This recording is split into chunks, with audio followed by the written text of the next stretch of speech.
Distinguished guests, ladies and gentlemen, please kindly remain standing in honor of the national anthem of Malaysia, the Negaraku.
Thank you, distinguished guests, ladies and gentlemen, do kindly be seated.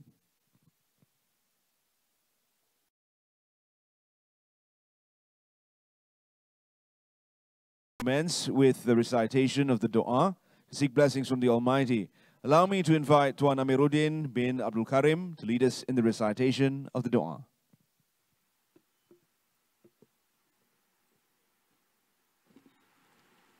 Assalamu alaikum and peace be upon you. Bismillahirrahmanirrahim. Alhamdulillahi Rabbil Alamin. Wal-aqibatu lil-muttaqin. Was-salatu was-salamu ala Sayyidina Muhammad wa ala alihi wa ashabihi ajma'in. Ya Allah, Ya Rahim. All praises to Allah who has assembled us on this occasion, and we seek, O Allah, your everlasting blessings for positive outcomes on today's launching of the World Economic Forum, Malaysia Center for the Fourth Industrial Revolution. O Allah, the most gracious and the most merciful, we seek forgiveness of all our sins, and we seek guidance from you in all our endeavors, and let not our heart deviate after you have guided us. O Allah, provide us strength, wholeheartedly unite us and do not divide us. Grant us knowledge that will be beneficial to mankind. Bless us with your tawfiq and hidayat. With your guidance, let this center shape the fourth industrial revolution in Malaysia and build a better future for all. Allahumma ja'al jam'ana haza jam'an marhuma wa tafarruqana min ba'dihi tafarruqan ma'suma. Rabbana atina fid dunya hasanah wa fil akhirati hasanah wa qina azaban nar. Wa sallallahu ala Sayyidina Muhammad wa ala alihi wa sahbihi ajma'in. Walhamdulillahi Rabbil Alamin. Thank you. Thank you, Tuan Amiruddin bin Abdul Karim, for leading us in the recitation of the dua. Assalamualaikum warahmatullahi wabarakatuh. Very good afternoon and a warm welcome. Yang berhormat, Tuan Muhammad Rafizi Ramli, Minister of Economy, His Excellency, Mr. Borge Brende, President of the World Economic Forum, Yang berhormat, Dato' Hajah Hanifah Hajah Taib, Deputy Minister, Ministry of Economy, Yang berusaha, Mr. Fabian Bigar, Chief Executive Officer, My Digital Corporation, Your Excellencies, Foreign Ambassadors to Malaysia, Board Members of My Digital Corporation, Senior Management Members of the World Economic Forum and My Digital Corporation, Yang berbahagia Tan Sri, Dato' Sri, Dato', Datin, distinguished guests, esteemed members of the media, ladies and gentlemen. Welcome to the launch of the Malaysia Center for the Fourth Industrial Revolution. Today's event marks a significant milestone as Malaysia strives to be at the forefront of digitalization in growing our digital economy.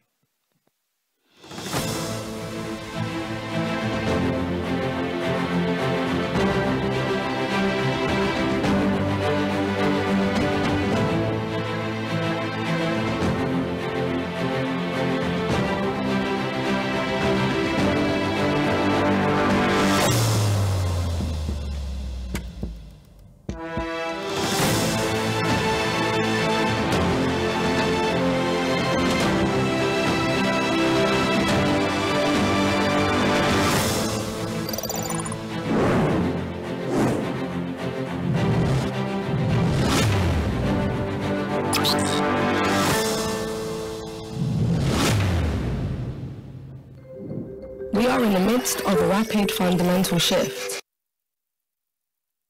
becoming one. This technological transformation, driven by hyperconnectivity, automation, and digitization, offers enormous societal benefits, but the exponential pace also poses enormous challenges. How can we ensure technological progress is a force for making society more sustainable, equitable, and inclusive? It will take all stakeholders of society working together. We cannot achieve this alone. The World Economic Forum Centre for the Fourth Industrial Revolution helps society shape technology for human-centred outcomes. A community across the world, the C4IR network represents 40% of the global GDP and 1/3 of the global population. That's more than 250 stakeholders from business, government, innovators, and civil society sharing know-how and building from each other. Countries experience different risks and opportunities when adopting new technologies. We bring these countries together to establish global best practices and deliver impact on the ground. Collaborating across borders and sectors, the C4IR network has launched more than 30 large-scale initiatives. In Japan, we have developed healthcare data policies for smart home technologies to improve the quality of life for seniors. Our work applying artificial intelligence to agriculture is helping smallholder farmers in India, Colombia, Turkey, and South Africa harness technology for more resilient and efficient farming. In Rwanda, drones are delivering life-saving supplies and accessing remote rural areas thanks to our future-forward policy development. The Centre for the Fourth Industrial Revolution is a crucial platform for the collaboration and learning needed to deliver impact at scale. Cutting-edge technologies that underpin innovation, such as quantum computing, the metaverse and synthetic biology could revolutionise all facets of life. We have to embrace the radical transformation that is already around us and ensure everyone can benefit from it. Learn more and join us. Ladies and gentlemen, to mark today's milestone, the Prime Minister of Malaysia, Yang Berhormat Datuk Seri Anwar bin Ibrahim, has sent a special welcome note. Assalamualaikum warahmatullahi wabarakatuh. Salam sejahtera.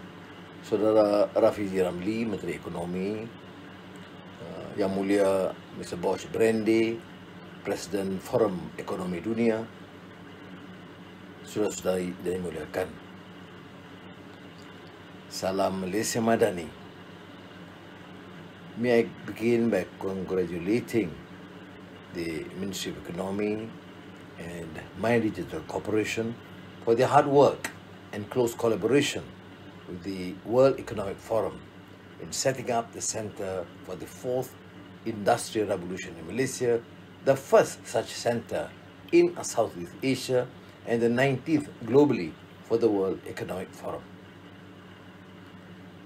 Countries are fast embracing technologies and the digital revolution characterized by a fusion of technologies that is blurring the lines between the physical, digital, and biological domain are disrupting almost every industry in every country. However, the impact of technology is not without social consequences. Recognizing the transformative potential of the Fourth Industrial Revolution, the World Economic Forum has established the Centre for the Fourth Industrial Revolution as a platform to support leaders not only in realizing the benefits of the ever-evolving and growing trajectory of technology, it is also to support the government efforts for new policy frameworks, agile governance models, and flexible regulation to spur innovation while providing adequate social security and protection for our rakyat. With over 60 initiatives, 300 policy and government experts, and more than 450 innovators and technology pioneers available in this ecosystem, this partnership comes at the right time as Malaysians generally grow its digital economy. Growing the digital economy is an important agenda for the Malaysian government. The Malaysian Digital Economy Blueprint and the policy for the fourth industrial revolution has been formulated using a human-centered approach to ensure that we can leverage technology while preserving human, social, and cultural values for further sustainability. This is in line with the 12th Malaysia Plan, which aims to exploit the potential opportunities presented by 4IR and future-proofing Malaysia's socio-economic development for the long-term sustainability and prosperity. And this aligns with our commitment to the UN Sustainable Development Goals, SDG. We aspire to further strengthen Malaysia's position in the global standing, and coupled with the values of Malaysia Madani, I am confident that we are able to accelerate Malaysia's transformation towards advanced digital economy by strengthening our infrastructure, facilitate innovation, and creating an ecosystem for all of us to contribute to bring forth higher standards of living to all Malaysians. Excellencies, ladies and gentlemen, today I am proud to announce the establishment of Malaysia Centre for 4IR, an independent centre within the World Economic Forum global ecosystem, the first in the ASEAN region to bring together government and business leaders, academics, and experts to create a hub of innovation and expertise to unlock the potential of these technologies. The Centre will focus on these priorities: digital transformation and government tech, focusing on areas to accelerate the next phase of growth for Malaysia's digital transformation agenda, and the role that we can play to facilitate regional efforts for digital transformation of ASEAN. Energy transition, supporting Malaysia's energy policy 2022-2040 to successfully navigate energy transition and the development of green economy while balancing issues such as energy security, affordability, and environmental sustainability. Excellency Mr. Bosch-Brande, ladies and gentlemen, in closing, I convey my best wishes to the team behind Malaysia Centre 4th Industrial Revolution, and it is my wish for this centre to further accelerate Malaysia's transformation into an inclusive, digitally enabled, and technology-driven high-income nation and a regional lead in digital economy.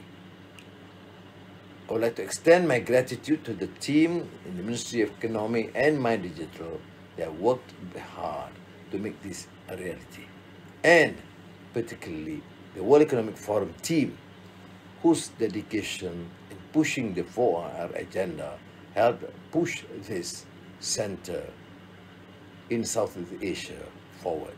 Thank you. Assalamu alaikum wa rahmatullahi wa barakatuh. Yang Amat Berhormat Dato' Sri Anwar bin Ibrahim. And now, ladies and gentlemen, we'd like to welcome to the stage His Excellency Mr. Bosch-Brande, President of the World Economic Forum, to deliver his remarks.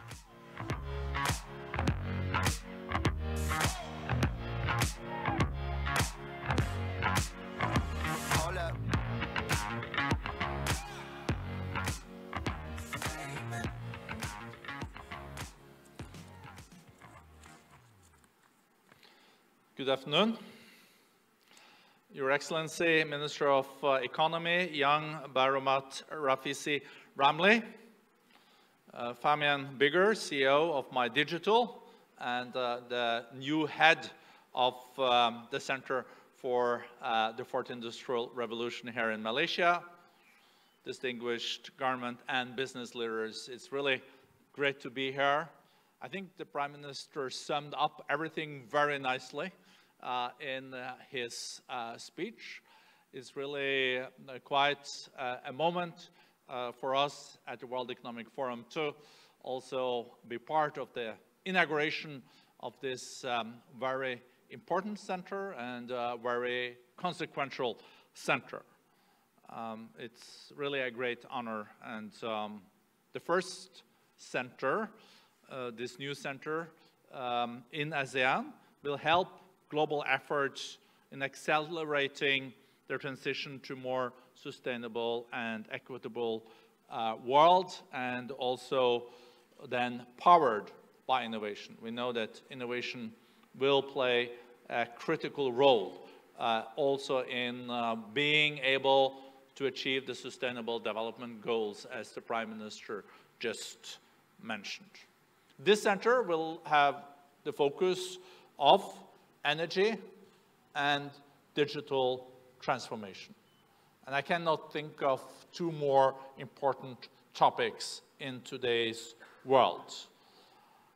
Technological advancements offers big opportunities.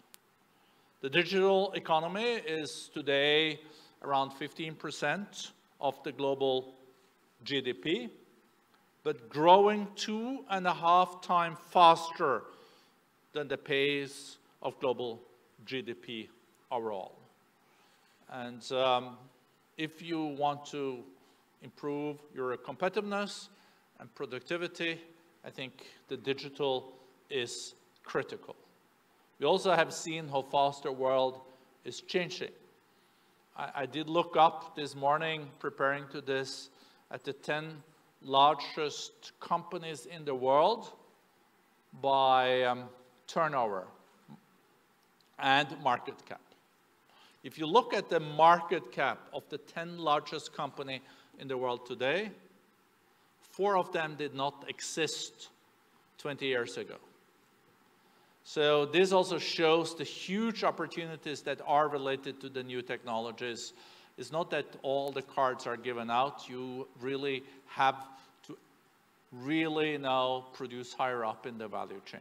The second topic that we're looking at is the energy transition. And here we also know that these new technologies that we are dealing with today, scaled up, could reduce, for example, greenhouse emissions by 20% over the next 3 decades in hard-to-abate sectors.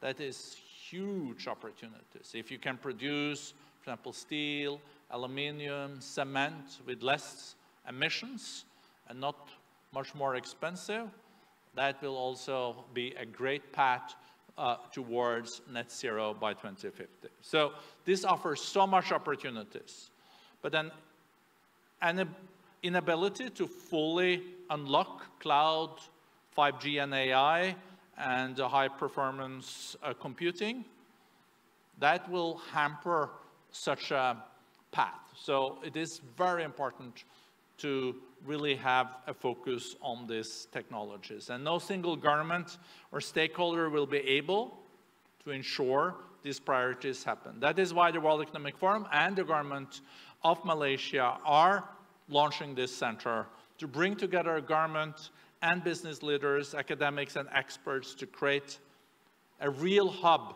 of innovation and expertise that can drive progress. And this will be our 19th center, as mentioned, but the first one in ASEAN. And we're really very excited about this, but also the commitment from the government of Malaysia and also Minister of Economy that has played such an important role in making this happen.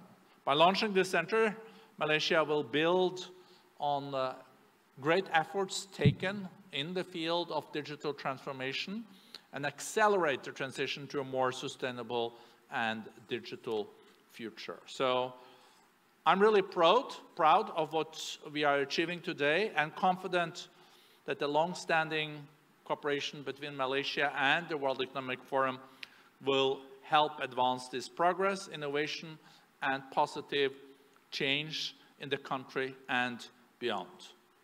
Thank you. Terima kasih. Thank you. Sama-sama, you're welcome, and thank you, Your Excellency, Mr. Borge Brande, President of the World Economic Forum, for your address, sir.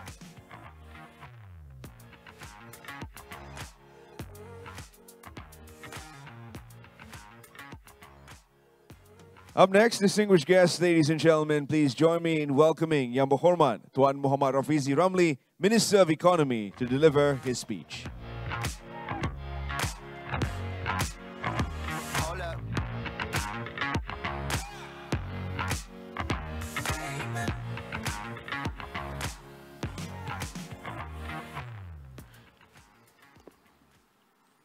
His Excellency Mr. Jorge Brende, President of the World Economic Forum, Yang Berhormat Datuk Hajah Hanifah Hajah Taib, Deputy Minister of Economy, Yang Berbahagia Datuk Yatimah Sajiman, Deputy Secretary General, Ministry of Economy, my colleague, Mr. Fabian Biga, the CEO of My Digital Corporation, distinguished guests, members of the media, ladies and gentlemen. The Ministry of Economy is tasked with restructuring and transforming the economy, and of the so many sectors and industries we look at, the key fronts are digital economy, energy transition, and also meeting SDGs. And the key denominators when we look at digital economy, energy transition projects, when we talk about SDGs, is basically innovation. Innovation is something every organizational leader aspires to, but something very few are satisfied with how it is done. Fixed routines and business as usual practices get the best of us. Organizations are much better at optimizing current practices than finding new and creative ways to do something differently from before. Part of the reason is because innovation is not just simply a new idea or a flashy gadget. Instead, it is a reimagination of the entire life cycle, from ideation, development, iterations, delivery, and scaling. This process is necessarily complex and challenging, and it requires an organization-wide motivation and readiness for a new idea to work, and for a culture to be more innovative than before.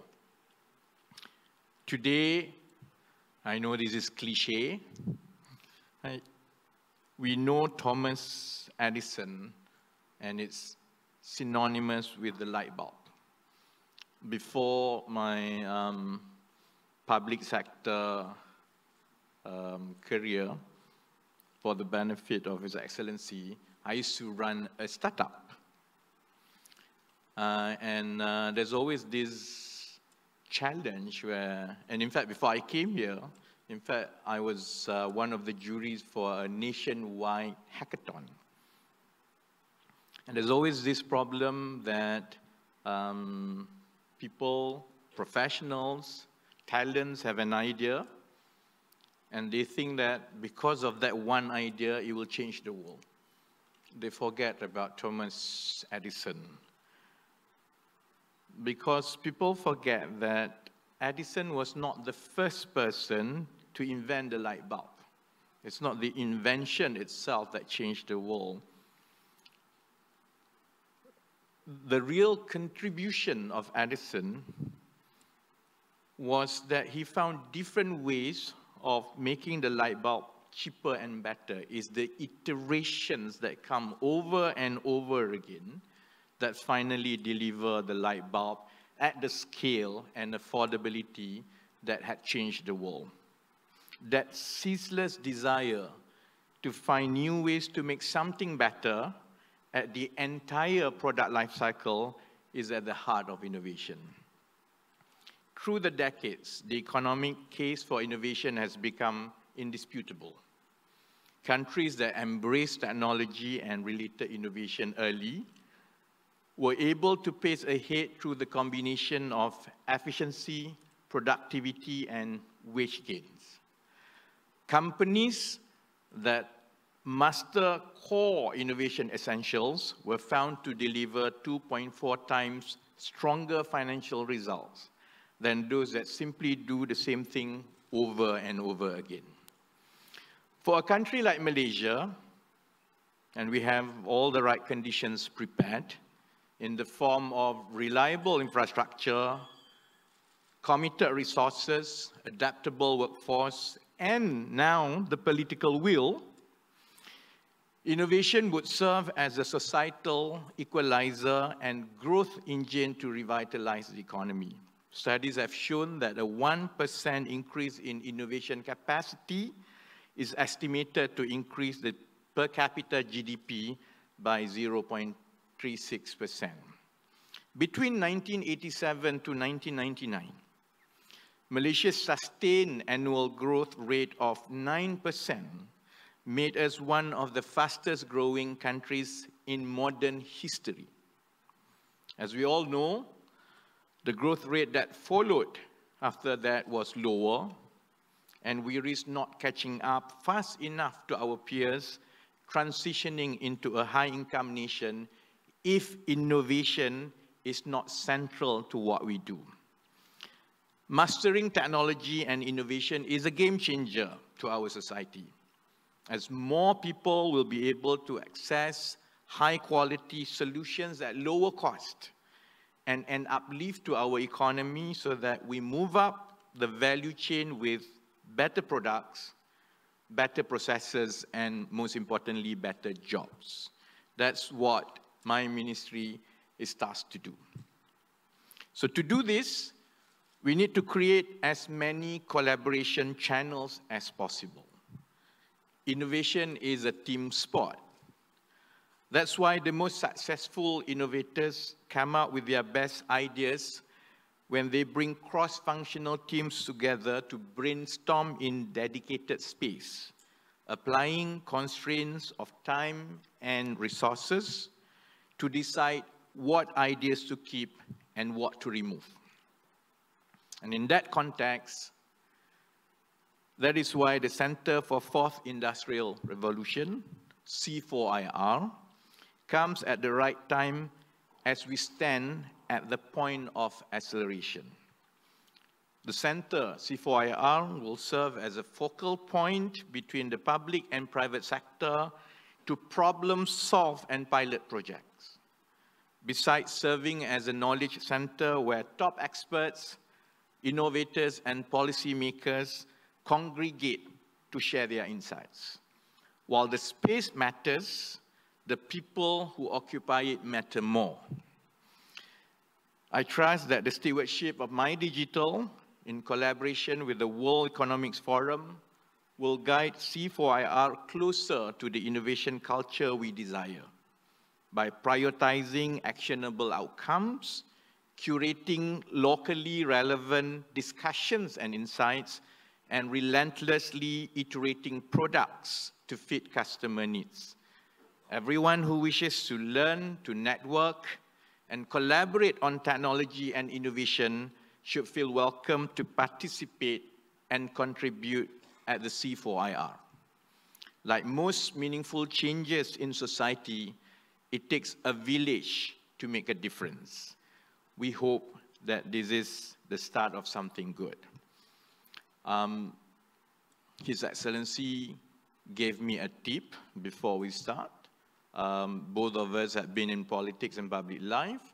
The tip is to know where to land. So this is my landing for me to end. I would like to thank the World Economic Forum for their partnership in bringing the 4IR Center to the region. This is the first one in ASEAN, and it fits nicely with our desire to become a regional leader in digital economy and energy transitions in this region.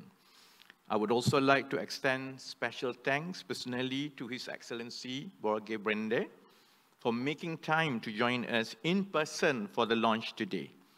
This is a very important milestone in shaping Malaysia's and ASEAN's digital future as we strive to position ourselves as key players in the digital economy. We hope this will spur more partnerships and collaborations and further drive innovations. And with that, thank you very much. Thank you, Yang Berhormat Tuan Rafizi Ramli. We'd like to invite you, sir, to kindly remain on stage. As I'd like to invite His Excellency Borge Brande and Yang Berusa, Mr. Fabian Biga, Chief Executive Officer of MyDigital, who is the World Economic Forum's partner in bringing the Centre for the Fourth Industrial Revolution in Malaysia up on stage to symbolically mark the collaboration between MyDigital and the World Economic Forum. First and foremost, we would like to request everybody pose for a photograph with the documents.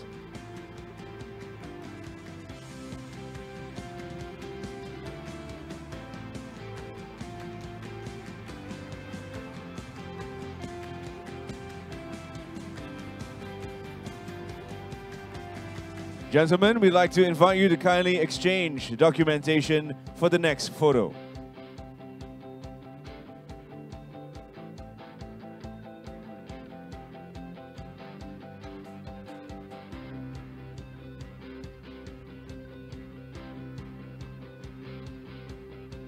And finally, to cement the collaboration with a good old-fashioned handshake.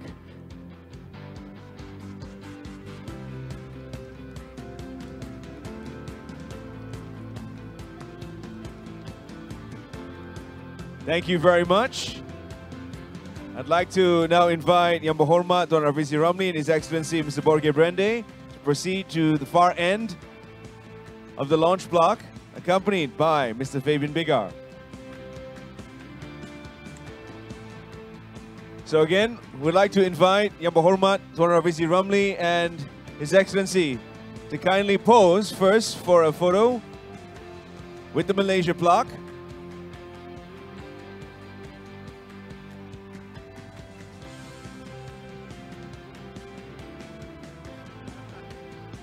And now to complete the logo, hang on, we'll do a quick countdown in 3, 2, 1.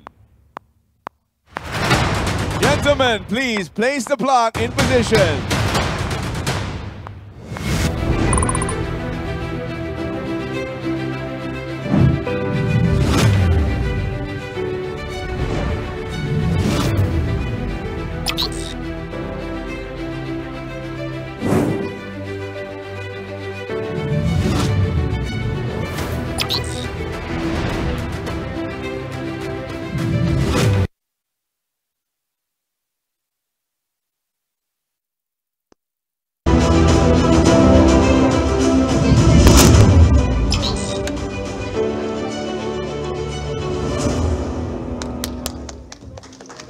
Distinguished guests, ladies and gentlemen, with that, the Malaysia Centre for the Fourth Industrial Revolution is now officially launched. I would like to now invite Yang Berhormat Dato' Haja Hanifah Hajatai, Deputy Minister, to kindly join Yang Berhormat Tuan Rafizi Ramli, His Excellency Mr. Borge Brande, and Mr. Fabian Bigar on stage for a photo opportunity.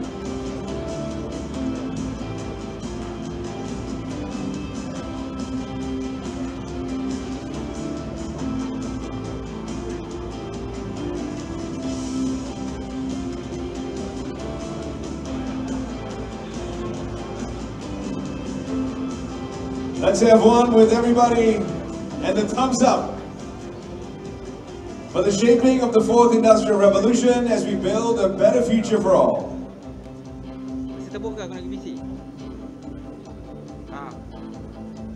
Congratulations, and with that, ladies and gentlemen, we've come to the end of our launch ceremony. Our distinguished guests, we would like to request that you join us for some refreshments in the lounge located in Conference Hall 2. And for those who have registered for our roundtable sessions, please kindly make way to room 302 for the Digital Transformation Roundtable and 305 for the Energy Transition Roundtable. Our ushers will assist you. And as a reminder, the roundtable session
Members of the media, please place any recording devices that you might have up front before we begin. Thank you.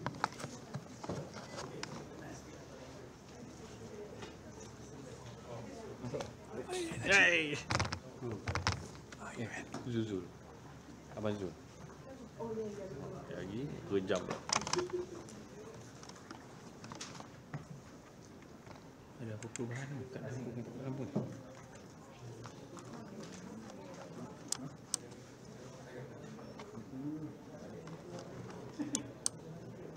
Tak ada apa perubahan.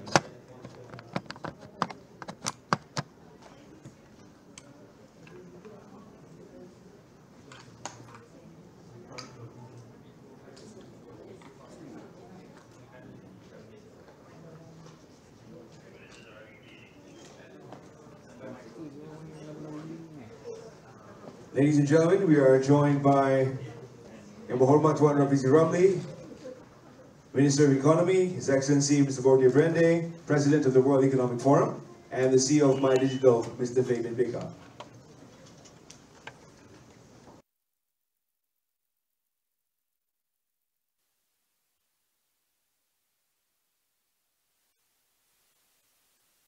Place them at front on the table. Any more members of the media? We shall begin. I would like to invite Mr. Fabian Bika to start us off with a summary of the event. Okay, thank you, Terence. On behalf of the Ministry of Economy and My Digital Corporation, I would like to thank all of you for being here today at the launch of the Malaysia Centre for 4IR. Today's event marked a significant milestone that we achieved since we rolled out the Malaysia Digital Economy Blueprint and the National 4IR Policy almost 2 years ago. We hope with a platform such as the Malaysia Centre for 4IR, we could further enhance our public-private collaborations as we steer towards building our digital economy through our mantras, digital transformation, and also energy transition. So we shall now take questions. Thank you. We're open to the floor. Members of the media, please kindly identify the publication that you represent and pose your question.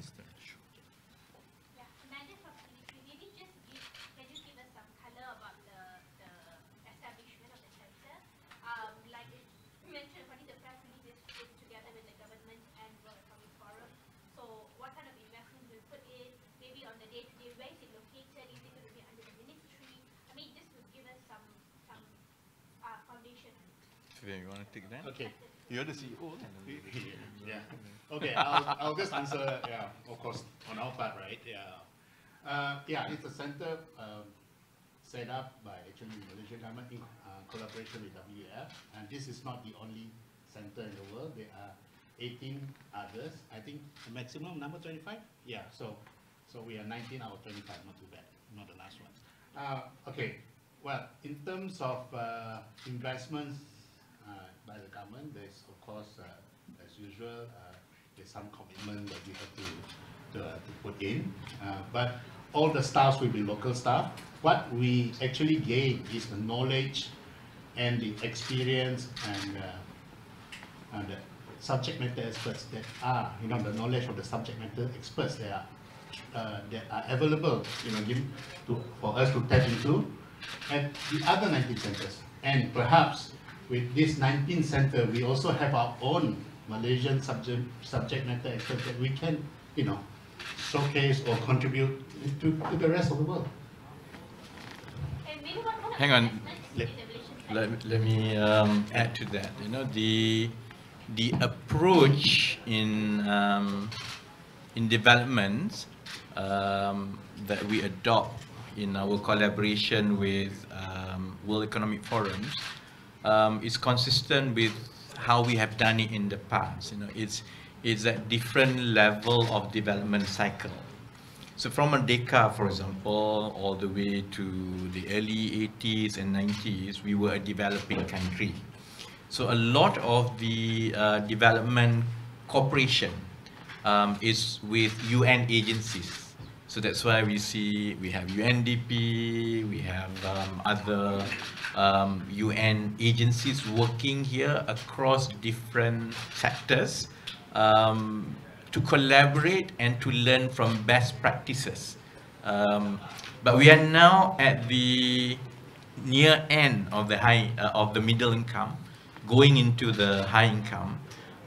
We would like to replicate the same developmental model in terms of collaborating with the best in the world to get the insights, to expedite, not just in terms of policy formulation, but also to provide the avenue and the ecosystem for our private sector as well to jump in and benefit. Because if you think about it, within the Center for Fourth Industrial Revolutions, right, with WEF, we have access to experts and best practices and how other countries and other economies have done it. For a private sector to do it and to tap it directly themselves, to establish that connectivity with peers from different regions and different economies, that is actually a barrier. So through the center, hopefully we will reduce the barrier, and that allows for the public and the private sector to tap in and to accelerate the pace. So that's how we see it.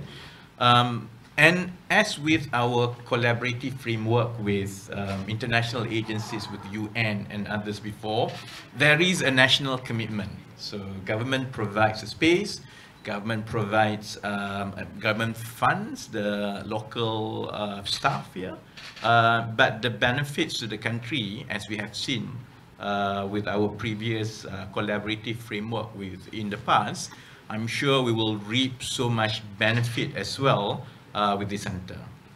Is there any time frame? Time frame of? For the center, for this agreement in collaboration? The agreement is for the first 3 years, then after that we can extend.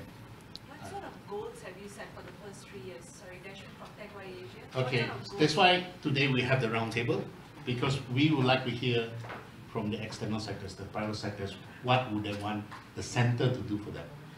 That's the reason we have to close those roundtables. So after these conversations take place, we will convene and then of course discuss. We have an executive committee that sits on top of it, and we will come out with a plan for the next 3 years. But we have indicated that these are the 2 key areas that we want to focus on. But you have to go deeper than just energy transition and digital transformation. So hence, that's why we have the first roundtable today. Maybe I just add to that I think Malaysia is on a good path to become a higher income country. I think what is necessary to reach that goal, as the minister also underlined, is to even produce higher up in the value chain, to increase productivity further. And we hope that this 19th center of this very close collaboration can be a piece of that bigger mosaic that this government is putting together. I think the 2 topics that we have chosen together, as I mentioned also in my introductory remarks, digital transformation and energy transformation are critical topics. As the minister just said, I think being part of a network of 19 centers, and we have our headquarters for the Center for the Fourth Industrial Revolution is then in San Francisco at Presidio. I think being part of this for the young people that will be working also with the center and startups, and hopefully then down the line also then larger companies in Malaysia will gain from being part of this international network, being on artificial intelligence, being also in big data, being on the energy transformation. For example, 2 weeks ago we had a conference in San Francisco for the networks where we had the 200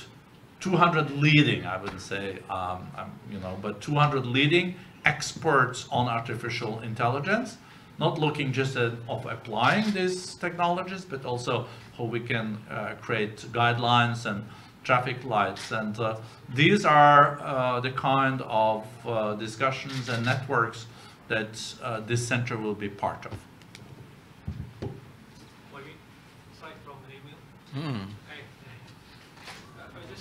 You are hidden behind someone, but I can hear you, it's all right. Can you just explain this in layperson's terms? What do you expect, what are the short-term tangible goals that you expect to achieve from this center? Tangible goals. The overall framework is to position Malaysia as a regional leader in digital economy and energy transitions. As you might have noticed, there have been a series of work in energy transitions. We've announced some policies. We also announced we are going to unveil energy transition roadmap, for example, by the end of the month. Likewise, we've been focusing on the overall ecosystem for digital transformation and digital economy. You've noticed as well, I've focused quite a lot in the last few weeks on innovation and mainstreaming innovation. Now, the reason I start with that is this. For the economy to transform, we need to make sure that government policies and government initiatives and investments have quick impact with the stakeholders. And the key stakeholders are the industry as well as the public. And one of the biggest challenges in the past is the big gap between where we want the economy, especially the SMEs, because they form the bulk of the economy, to go with their affordability, with the take-up rate. We hope through the C4IR, not only it puts Malaysia on a regional map, because this is where regional experts will congregate, and it facilitate the ideation, the iterations and policy formulations at the top. But at the same time, it also allows access to SMEs, to anyone, basically, to tap into the global network of innovations, of technology, of the know-hows, because it's not just about the so-called technical bits, it's also about the buy-in, and you get the buy-in when you see it has been done successfully, sustainably, and if we can convince our industries, for example, to see how it has been done at an affordable cost in other economies. So I'm trying to bridge the gap between policy pronouncements and the blueprints with actions on the ground. And this center basically allows for us to mainstream digital transformation, energy transitions beyond the few usual suspects in the economy. Because otherwise, only certain companies of the certain scale, of a certain financial muscle, can think about digital transformation and energy transitions and innovation, but by and large, the rest are excluded. This is a center created by government, tapping into the best network in the world. And of course, the details eventually will, we have to make sure that the programs focuses as well to as wide an access as possible to all level of the stakeholders that we need in order for us to drive this digital and energy transformation. Just is that layman's enough for you? I think that's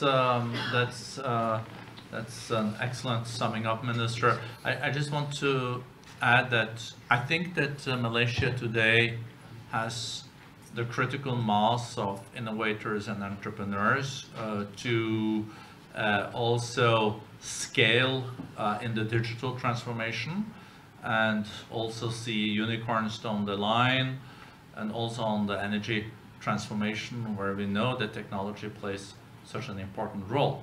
If we 10 years ago had said that the price of solar would fall to 1/10, people would not believe it. But today, solar is much more affordable, and it's also competitive with traditional energy sources. I think, though, what is necessary if you want to scale and have unicorns down the line, then you also have to connect the dots, and you cannot operate in a vacuum. So hopefully those players in Malaysia that have these abilities, because as I said, I think you have critical mass, can then be part of a network. And you cannot operate in a vacuum, because when you deal with others that also in the field, in 19 other or 18 other centers, is that you say, wow, this is something that is important. I can apply this, I can apply this, and then we can commercialize these ideas. So I think it's congratulations to Malaysia for having the first center also in ASEAN, and then aspiring to also be the regional leader. I think that's good kind of competition. Just for the 3 years, right, could you share with us what's the KPI? Yeah. So what's the KPI? How many projects? No, I think let's not go. I mean, it's like we just launch it. It will go through the process, and otherwise you will report for the next 3 years. So let's do this. You know, we'll go through and then we'll unveil one by one. So it's because I think otherwise, of course, before we go to this stage, we've gone through the details, we roughly understand what are the scope and so on. But I think we've been explaining what it is. It's just that I think you want specifics. That one, I think you wait for the next invitation daripada My Digital and the C4IR, and I think you can see it for yourself, how the collaboration with the industry, with the public sector is realized through the center. How many private sector, I mean, how many companies, let's say, besides the government, how many private sector or companies will benefit from this collaboration? It's open to everyone. I mean, you can come in and join. There will be streams of collaborations, of obviously there'll be focus. That's why the focus for the time being is on digital economy and energy transition. So there'll be focus. There'll be series of pilots, but the door is open to everyone.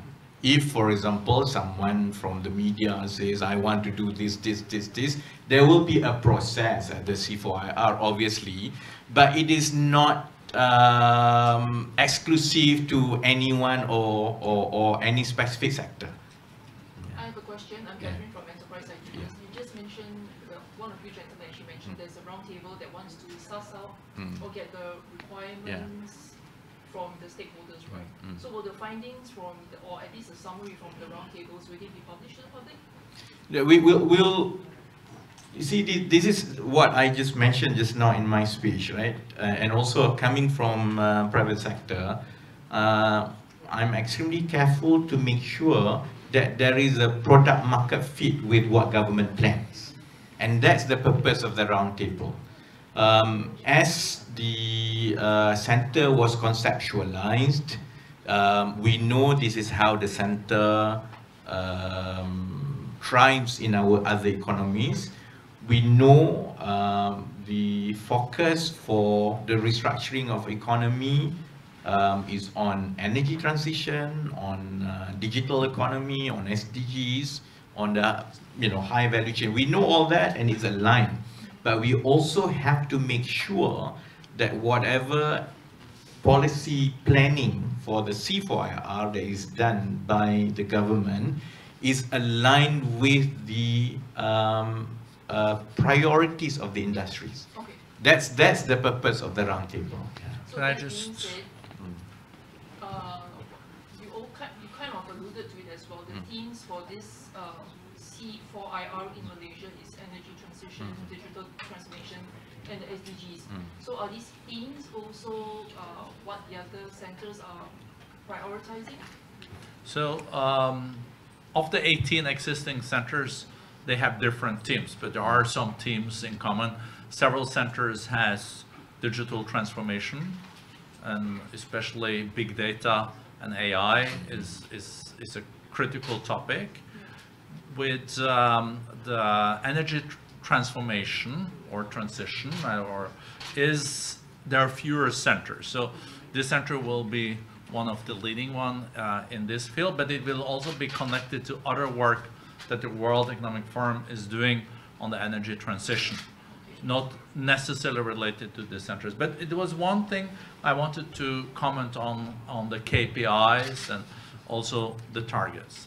I would say that a lot of the benefits and the outcomes from the current centers, it's not necessarily possible to measure short-term in the KPI, because the KPI would say how many times did you, for example, interact with those, or what would you say that you immediately got as spin-offs. I think most of the centers would say that they, by being part of this network, more of their industries and governments have been involved in interactions in this field than before. And when I, for example, visited the center in Rwanda, I visited the center in Doha, I visited the center in Oslo, they have become hubs for knowledge where people, also players or companies come and they get inspired, they connect the dots, and then by, for example, going to the artificial intelligence conference last 2 weeks ago in San Francisco, if some of the companies going there then came back home and then started a new initiative together with some people they met there and they commercialized it. It's not so easy to measure because then they have the reporting back to you. But I would say that overall, it seems like the 18 centers that are existing, I think they feel that most of them at least got more out of it than they put into it. That is our goal too. And as you know, the World Economic Forum, we are an international organization, not for profit. So our aim is then to see that the countries that are part of this network scale and succeed. So we're investing as much prestige into this as the minister. So count on us. We have time for 2 more questions, members of the media. Yes, sir. Yeah, I just, obviously you've been constantly talking about innovation and like you say, it's not easy, but just looking within the domain that you control, your ministry, can you share what you're doing to try to make sure that the ministry is trying to change their mindset and try to become a bit more innovative themselves? Because if you cannot change within, then you sound a bit superficial when you're pointing your finger outside, hey, you be innovative, you be innovative, right? So, and then you have an idea how difficult it is, right? Yeah. No, see, I think people who have gone through the mill understand, and in fact, that's why in my speech, I alluded to the whole process, the ideation, the conceptualization, the prototyping, and then, going to the market, the iterations, and then scaling up. When I came into the government, and I assess how much the government has invested in the ecosystem, we may have our reservation about how there are so many things all over the place. I agree that it could have been done better in a more consolidated way to have an impact on the stakeholders. That one I understand. But I also acknowledge that so many initiatives and investments have been made by the government to create or to facilitate, you know, in terms of grants, in terms of training, in terms of pathways. But more often than not in our society, when we talk about innovation, especially tech culture or startup, we focus very much on the one end of the whole chain, which is, you know, what's in it, in the ecosystem that can benefit me. Granted, that has to be done, but I also understand that innovation and going up the value chain is about the pool of talents and ideas and MVPs to begin with. You start with a small MVPs, obviously the rate of success is low anywhere in the world, and therefore the chance of having one unicorn is very low. And that's basically the surprise that His Excellency had. I mean, you did try to hide your surprise, but you were surprised, you know. He asked me among the first thing, how many startups, unicorns do we have here? And we say one. And he was surprised, given the nature of our economy. I didn't think you wanted to mention it, but it's a very candid minister. And I come from that environment, and I understand enough. It's basically, it has to work throughout the chain, and that's why we are doing this concurrently at different levels of audience and stakeholders. You know, we need to mainstream this idea about innovation. That's why if people ask me, why do you bring hackathon to national TV? Because there is that mental block. You know, when people talk about innovation before, usually it's most probably it's specific to geeks. You know, people who with specific degree, with specific training, and who aspire to be the next Jeff Bezos. You know, innovation goes at all walks of life, and we've been auditioning talents from around the country for the last 2 weeks. I was surprised. I see 14-year-old, 15-year-old. So we will debottleneck that. That's within our ministry, and we want to create the hype, the vibe, the excitement about innovation, because I prefer young kids growing up with inspiration to have a tech startup, to have an idea rather than, you know, just to make money through tenders and, you know, through connection, for example, right? But of course, there are other things. There are digital adoption issue that needs to for us to fix, because as a market, we only have 30 million.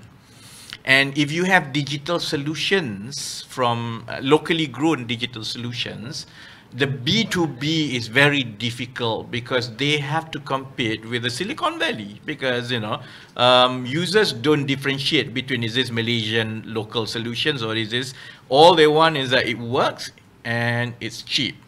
And therefore, that's always an issue. That's why we are pushing ahead with digital adoption by the public sector.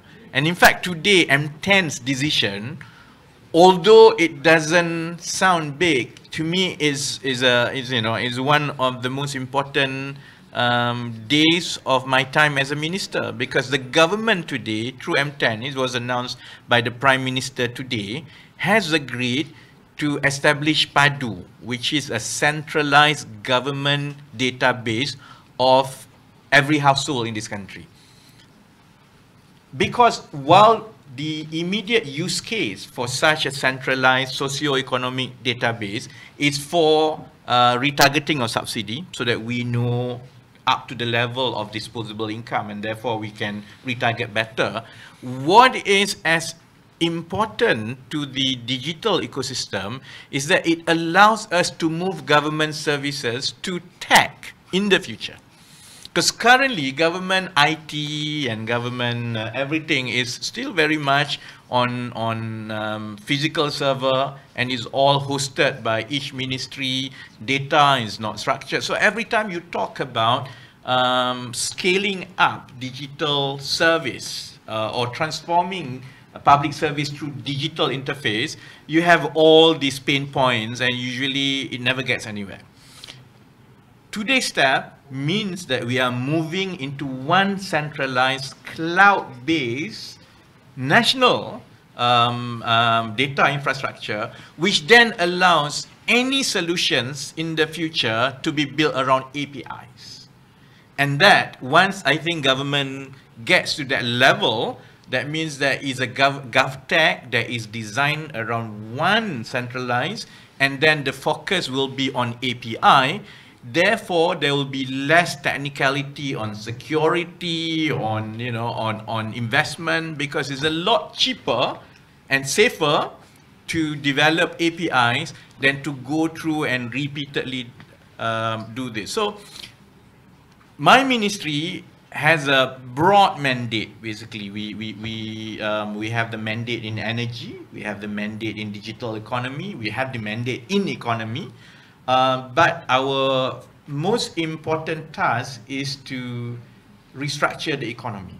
And restructuring the economy in the next 2-3 years is very much about tech, is about digital, is about energy transitions. And that's why you notice, people get confused. Why is Minister of Economy is almost like Minister of Tech or Minister of Energy? Because those are the prerequisites for us to graduate to the next level of economy. In the past, people often associate Ministry of anything economy with announcing infrastructure projects. I'm not going to do that. That's the easy bit.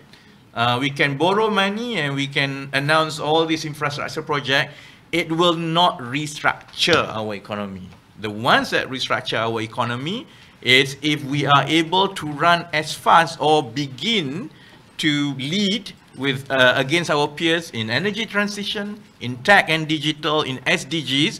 And that's why C4IR is actually, albeit it's one of the mosaic, as His Excellency said, is actually a very important psychological achievement as well. The fact that World Economic Forum, the C4IR in this region is here, it opens up the space. Hopefully, you'll see a lot more take-up, a lot more interest, and obviously, from 100 ideas and interests, most probably only one will go through. But we need to debottleneck and make sure that there are thousands of ideas and interests, because otherwise government will say everything, but there's only 5 people, same people going through it over and over again. I hope I've answered it. Thoroughly. Thank you, Mr. Minister, for that answer, and thank you to the members of our panel for taking questions. There's one more question. Satu je, okay lah. Satu je? Yeah. Okay. You mentioned just now that people commenting that you are now minister for digital and all. So last Friday, BNM mentions about GDP showing upside surprise, right? So but there's still external weakness to it. Our trade export fell. As well as our debt ratio is increasing. So maybe you can comment how is it fiscal reform from your Minister of Finance on? The overall discussion about macroeconomic policies, about fiscal policies, is done at the M10, because it is cross-ministerial and it's cross-agencies, because monetary policies is by and large is the domain of Bank Negara, and we respect that. The fiscal policies and fiscal spending is by and large the Ministry of Finance under the Prime Minister. The long-term planning and long-term infrastructure spending is with the Ministry of Economy. So the first quarter GDP, I think it surprised many because it's a lot better than what we expected. But we are still a exporting manufacturing nation. Our income rests on more or less 3 broad categories of products: oil and gas, natural resources, commodities, palm oil, and semiconductors, chips in the manufacturing. These are all very sensitive to international headwinds. And at the time when, so that's I think the perspective that we need to put. I'm happy and delighted that our first quarter growth exceeded expectation. It's one of the best in this region. It's not the best. I'm happy that inflation has been contained and it looks going downward. But I'm not going to go around town and say that this is really good, because we are very much exposed to the global headwinds. The rest of the world are talking about a possibility of slowdown and even recession. We are still exposed to whatever monetary decisions that the Federal Reserve will do. That's why it's important that while we manage this day-to-day economic performance, we also have to really stay focused on the long-term restructuring. And the long-term restructuring is about value creation through digital economy, through energy transitions, because the more we make progress in these new high-growth, high-value sectors, the less we are exposed to the international headwinds, the less we become dependent on the commodities, on the natural resources, and so on. So, you know, everything has to move in tandem. There's no silver bullet.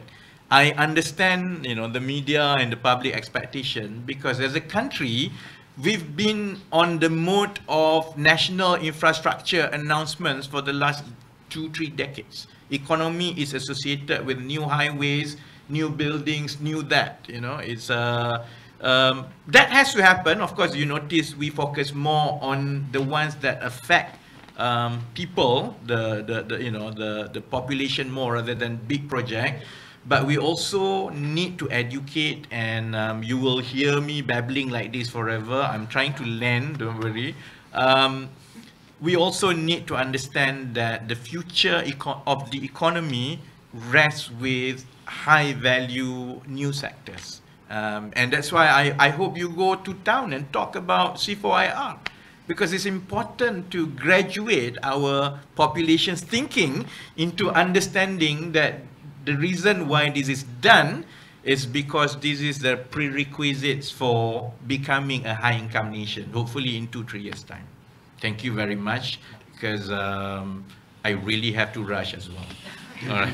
Thank you, Mr. Minister, and thank you to the members of the panel. If you need any more clarification, I'm always grilled, so don't worry. Please reach out to Daidi. It's at the TRX, right? No, it's at our office. Oh, it's at your office. Yeah. Menara PJ. Oh, sorry, it's at Putrajaya at Menara PJH nearby. Yeah, so we'll make an open invitation soon. All right, thank you.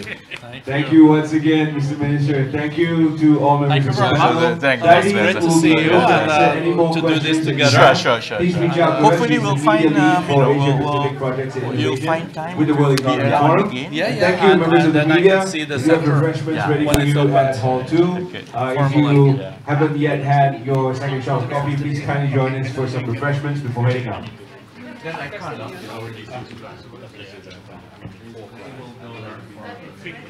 There's one more recording device up front. Thank you very much. See you. So you're rushing for? Yeah. I'm feeling okay, and then rushing to there. I'll come back to this.